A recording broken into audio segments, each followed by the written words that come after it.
নমো নমঃ সুপ্ৰভাতম শ্ৰীমদ ভগবদ গীতামৃত। আজি শ্ৰীমদ ভগবদ গীতাৰ বিভূতি যোগ নামৰ দশম অধ্যায়ৰ ত্ৰয়োবিংশতি সংখ্যক শ্লোক। এই বিশিষ্ট শ্লোকভাগী হৈছে এনেধৰণৰ: ৰুদ্ৰাণাং শংকৰস্যাস্মি বিত্তেষু যক্ষ ৰাক্ষসাম বসূনাং পাবকস্যাস্মি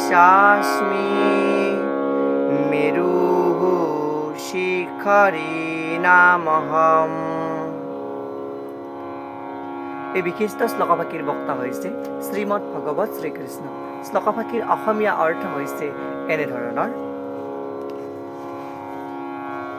ৰুদ্ৰসকলৰ ভিতৰত ময়েই ভগৱান শিৱ, যক্ষ আৰু ৰাক্ষসবিলাকৰ মাজতো ময়েই ধনপতি কুবেৰ, বসুসকলৰ ভিতৰত অৰ্থাৎ অষ্টবসুসকলৰ ভিতৰতো ময়েই অগ্নি আৰু পৰ্বতবিলাকৰ মাজতো ময়েই মেৰু পৰ্বত বুলি কোৱা প্ৰসংগত ভগৱান শ্ৰীকৃষ্ণই সখা অৰ্জুনৰ আগত এই বিশিষ্ট শ্লোকভাগীৰ অৱতাৰণা কৰিছে।